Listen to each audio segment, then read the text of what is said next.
जो कवर करने वाले हैं वो इसमें हम लोग कवर करेंगे आपका एक्सरसाइज 7.3 जो कि एरिया ऑफ ट्रायंगल से रिलेटेड होगा। और आपको पहले बता देता हूँ, ये भी सिर्फ और सिर्फ फॉर्मूला बेस्ड है, तो इसमें सिर्फ आपको फॉर्मूला बस ध्यान में रहना चाहिए। और जो मैंने आपको ऑलरेडी प्रिकॉशंस बताए हैं कि छोटे छोटे डेटाज को आपको इसमें लिखना है, इसमें तो आपको और ध्यान रखना होगा बिकॉज इसमें और x1 x2 और x3 भी ऐड होने वाला है। तो आप प्लीज ध्यान देंगे और मुझे पूरी उम्मीद है कि आप ध्यान भी देंगे इस चीज को। फिर भी हम लोग इस चीज में थोड़ा सा आगे बढ़ते हैं। एरिया ऑफ ट्रायंगल यहाँ निकालेंगे। एरिया ऑफ ट्रायंगल हम लोग चूंकि हाफ और बेस इंटू हाइट है, वो से कुछ बात नहीं हो रही है, तो यहाँ एरिया ऑफ ट्रायंगल जो चीजें बात करेंगे हम वो सिर्फ कोऑर्डिनेट्स के बेसिस पे ही एरिया ऑफ ट्रायंगल निकालेंगे। दूसरी चीज हम लोग एक और प्रूव करेंगे इसमें, जो कोलिनियर वाला कंडीशन मैंने 7.1 में प्रूव किया था, तो मैंने उसमें भी आपको बोला था उस वीडियो में कि हम लोग जो है एरिया ऑफ ट्रायंगल से या दूसरे मेथड से एक और है जहां से हम लोग कोलिनियर प्रूव कर सकते हैं, जो मैं आपको बताऊंगा, तो उसमें भी ये कवर हो जाएगा। खैर अब आते हैं एरिया ऑफ ट्रायंगल पे। एरिया ऑफ ट्रायंगल के यहाँ पर सिंपल एक फॉर्मूला है जिसको आपको यूज करना है और इसमें कोई चेंजेस नहीं है। Half into x1 y2 minus y3 plus x2 y3 minus y1 plus x3 y1 minus y2। यहाँ पे आप ध्यान से समझेंगे, फॉर्मूला आपको अच्छा खासा थोड़ा लेंदी दिख रहा होगा, बट फिर भी आपको जब बताऊंगा तो आपको लगेगा कि फॉर्मूला इजी है। अब कैसे, देखिए सिंपल सी बात है। पहले हाफ 1/2 है, वो तो सभी से मल्टीप्लाई है, वो तो रहेगा ही रहेगा। अब अंदर देखिए आप ध्यान से, ब्रैकेट वाला जो पार्ट है y2 माइनस y3, फिर जहां पे खत्म हो रहा है ना, जैसे y2 माइनस y3 पे खत्म हुआ तो नेक्स्ट वाले ब्रैकेट में y3 से शुरू होगा। और y3 क्या है, y3 के बाद कुछ बचा नहीं है क्योंकि हम y1 y2 y3 डिस्कस कर रहे हैं। जैसे क्या है y1 y2 y3, तो y1 पे खत्म हुआ तो नेक्स्ट कहां पे जाएगा, y2 पे, और y2 पे खत्म हुआ तो कहां जाएगा, y3 पे, और y3 पे खत्म हुआ तो कहां जाएगा, y1 पे। तो अब हमें सिंपल वही ख्याल रखना है, वहां y1 पे खत्म हुआ, यहाँ पे y1, फिर y1 से शुरू, y2 पे खत्म। मतलब पहले क्या करना है, हाफ रखना है, y2 से शुरू करने दिमाग में रखना है। तो y2 माइनस y3, फिर y3 माइनस y1, फिर y1 माइनस y2। अब पहले वाले ब्रैकेट से पहले x1 को रख देंगे, दूसरे वाले ब्रैकेट से पहले x2 की वैल्यू को, और तीसरे वाले ब्रैकेट से पहले x3 की। तो अब आपको फॉर्मूला ज्यादा बड़ा नहीं दिख रहा होगा, सिंपल है, बस तरीके का ही तो खेल है यार। मतलब कुछ करना ही नहीं होता है। आप अगर थोड़ा सा तरीका और थोड़ा लर्निंग दिखाएंगे तो आप आराम से उसको ब्रेकआउट करके समझ के बड़े बड़े फॉर्मूले को इजीली कर सकते हैं। तो उसी तरीके से यहाँ पे भी है सिंपल, आई होप समझ में आ गया होगा। सिंपल हाफ जो है 1/2 जो है सभी से मल्टीप्लाई है, ठीक है, एक क्लियर रखिएगा, ये किसी पर्टिकुलर एक ब्रैकेट से नहीं है। इसलिए देखिए यहाँ पे एक बड़ा ब्रैकेट है, यहाँ पे भी क्लोज बड़े ब्रैकेट से हुआ है, क्लियर। तो y2 माइनस y3 जहां खत्म हुआ फिर वहां से शुरू किए, और x1 पहले कर दिया, फिर उसी सेकंड ब्रैकेट में x2, थर्ड ब्रैकेट में x3, बात खत्म। अब ये आपका फॉर्मूला है, जिस फॉर्मूले पे पूरा एरिया ऑफ ट्रायंगल और 7.3 बेस्ड है। इसी फॉर्मूले से ही सारी की सारी चीजें होंगी, याद रखिए। अब आपको इस पे कोई क्वेश्चंस बनाने होंगे, आप खुद एग्जांपल से एक बना सकते हैं। उसमें सिंपल अगर एरिया ऑफ ट्रायंगल पूछ रहा है, मैं इसको थोड़ा सा बस शॉर्ट करके बता रहा हूँ क्योंकि इसमें कैलकुलेशन है और कुछ है नहीं। तो आप फिर भी मान लीजिए आपके पास दिया गया है 3 पॉइंट दिए हुए हैं, एक का पॉइंट है 5 6, एक है 3 8, और एक मान लीजिए 2 4 है, कुछ भी ये 3 कोऑर्डिनेट्स हैं। इस तीनों कोऑर्डिनेट्स की हेल्प से आपको क्या निकालना है, एरिया ऑफ ट्रायंगल।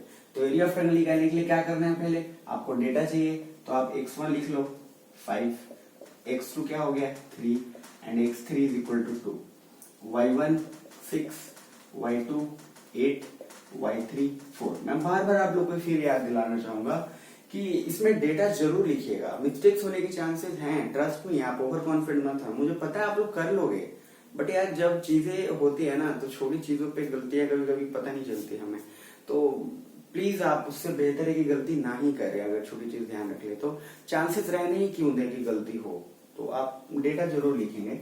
वैल्यूज आपके पास आ गया, एरिया ऑफ ट्रायंगल निकाल रहे हैं, फॉर्मूला हमने पुटअप किया हाफ, उसके बाद x1 into y2 minus y3 plus x2 y3 minus y1 and plus x3 y1 minus y2। ये मैंने बस थोड़ा सा शॉर्टकट में भी किया है आप लोग को, क्योंकि ये कैलकुलेशन बेस्ड है, इसमें मुझे एक लास्ट में चीज बताना है बस इसीलिए, अदरवाइज मैं आपको समझाता नहीं, क्योंकि कैलकुलेशन बेस्ड आप कर लेते हैं।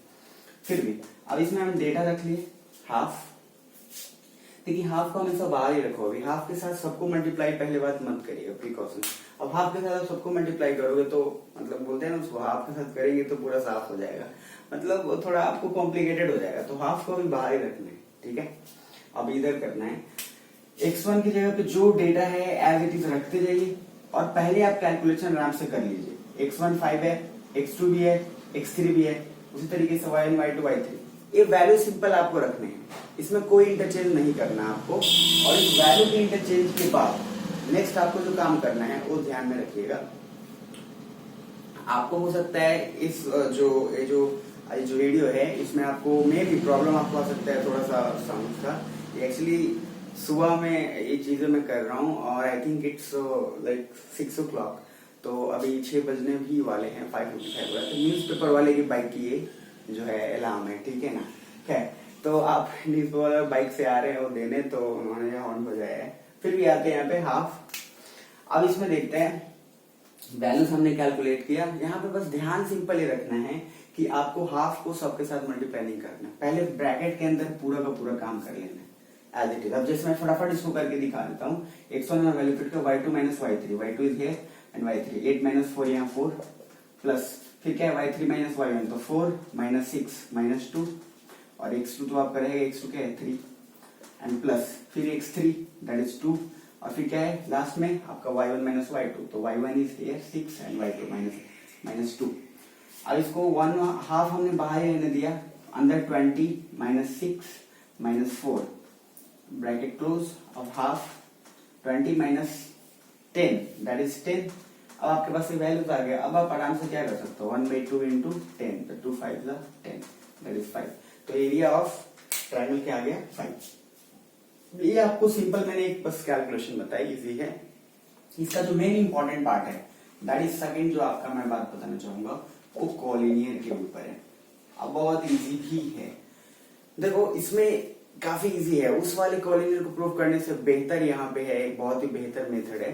अब let say area of triangle, इसका कंडीशन से है कि if area of triangle is equal to 0 then the values, और फिर आप कोलिनियर, जो मैंने कोलिनियर ऑलरेडी आपको समझाया हुआ था। क्या मैंने बताया हुआ था आपको कि जो पॉइंट्स होते हैं अगर 3 पॉइंट्स एटलीस्ट एक सिंगल लाइन पे लाई कर जा रहा है तो क्या होगा कोलिनियर होगा।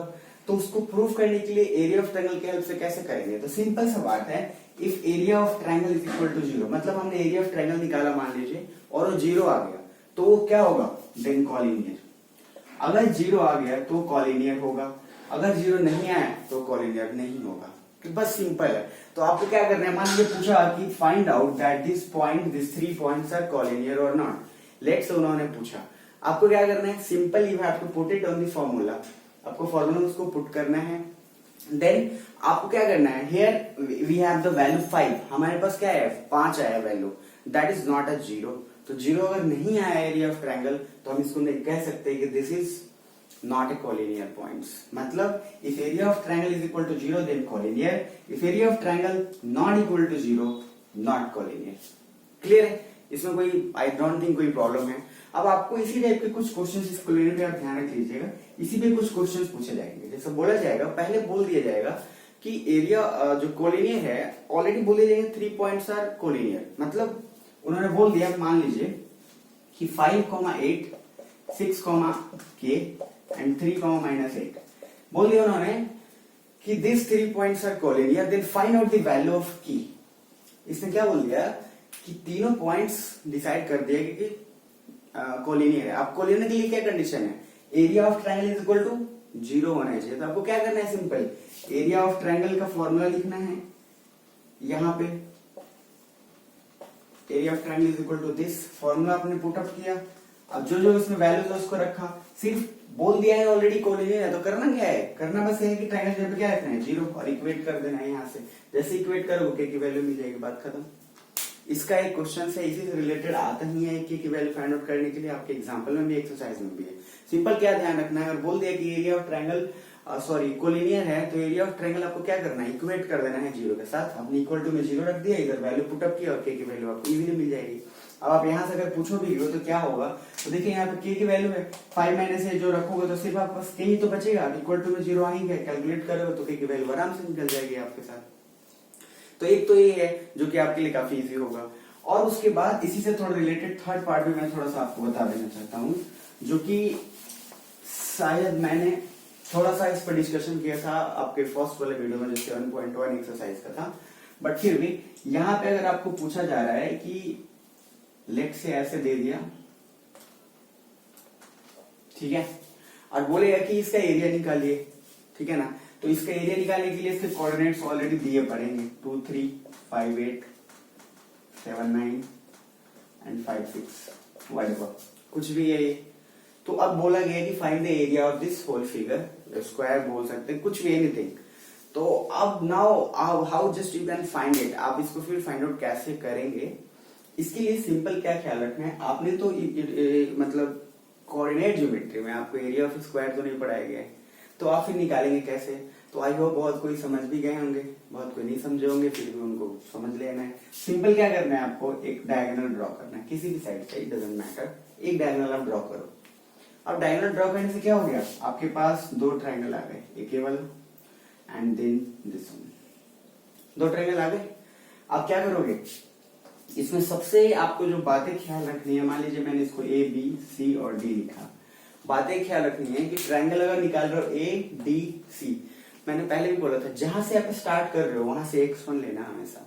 जैसे आप स्टार्ट कर रहे हैं ए डी सी, तो ए के जो है ए x1 होगा, यहाँ से x2, यहाँ से x3, फिर y1 y2 y3, क्लियर है। अगर आप स्टार्ट करते फिर से कहां से, सी डी ए, तो सी डी ए से यहाँ क्या होता है, x1 शुरू होता है, ये दिमाग में रखिएगा। ऐसा मत करिएगा कि आप सी डी ए लिखिएगा और एडीसी से x1 x2 काउंट करिएगा, ठीक है ना, उसमें वैल्यू में थोड़ा सा डिफरेंस आ सकता है, हालांकि सेम ही आना चाहिए। फिर उसके बाद क्या है, इधर वाला पार्ट। अब इधर वाला पार्ट जब आप करेंगे तो उसमें भी सेम, अगर यहाँ से स्टार्ट करें ए बी सी, तो ए का पहला x1, फिर ये, समझ में आ रहा है आपको, आई होप क्लियर हो रहा होगा।